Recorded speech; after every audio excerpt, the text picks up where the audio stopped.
Hi, it's Mark Raven. Welcome to episode 350 of Lean Blog Audio. This is a post published on February 5th, 2024, titled Lean Leadership in Action, CEO Larry Culp's Journey to Revitalize GE at the Gemba. You can read this blog post and find the links that I reference here by going to leanblog.org/audio 350. As I recently shared on LinkedIn, I really appreciated the annual shareholder letter that was published and shared by Larry Culp, who has been the CEO of General Electric for just over 5 years now. He was the first ever outsider CEO in over 125 years of company history.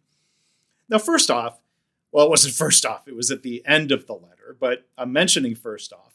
I couldn't help but notice that the photo shared at the end of the letter is not some corporate headshot of Larry, the CEO, in a power suit and tie.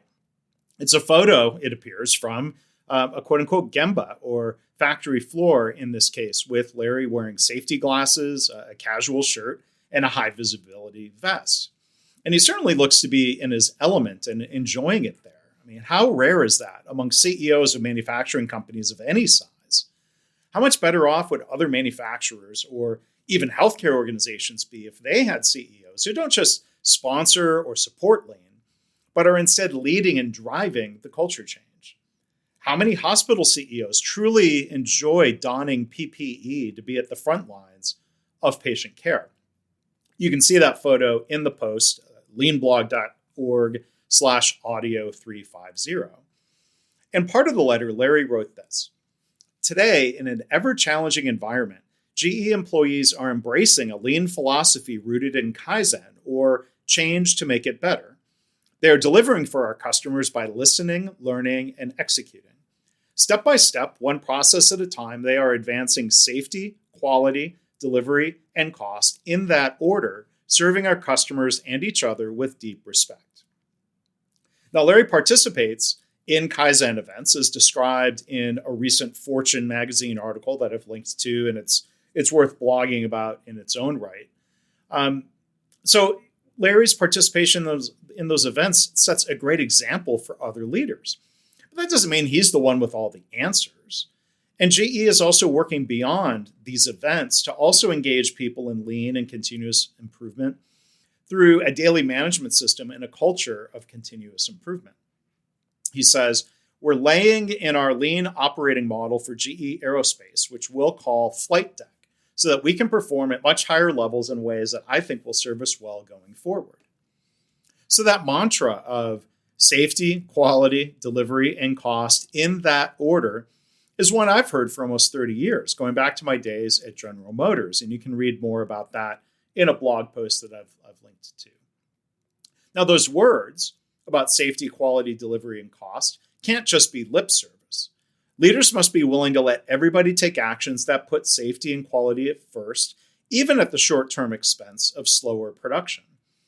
Now, when we do it right, safety and quality and production quantities go hand in hand through good process and continuous improvement. But look at how Boeing has been struggling with this greatly in recent years, with all of the complaints about management there pushing speed and schedule over safety and quality. And I'd say, again, that's a false trade-off. In the letter, Larry shares the results from one Kaizen event, writing, "Enter Lean.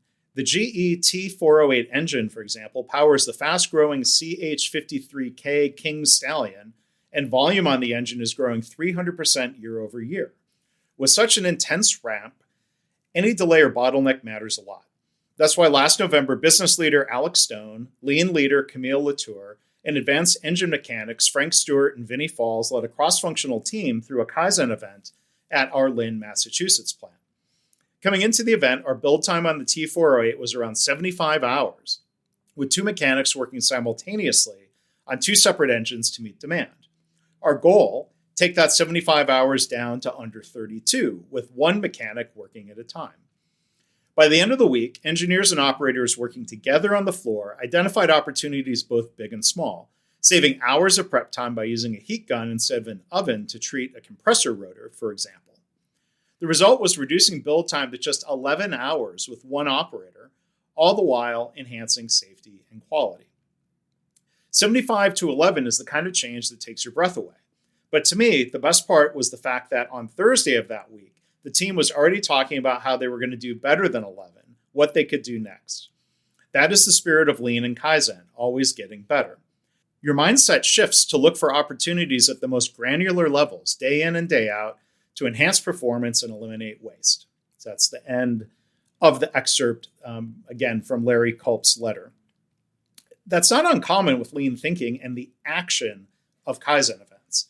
They set an aggressive goal, typically, of more than 50% improvement, only to see, in this case, something more like an 85% reduction. That's very impressive. And the Kaizen mindset of what they could do next is impressive, and it's a great sign of employee engagement and the leadership that creates alignment in what we're trying to achieve. It's great to see the example that GE is setting for other organizations that are willing to learn and follow. I hope Boeing starts learning from this new GE, if you will, instead of doubling down on the old GE approach of Jack Welch and his acolytes who have been running things at Boeing. So again, if you'd like to read that blog post, if you'd like to read the entire Larry Culp letter that I've linked to, you can find it at leanblog.org/audio350.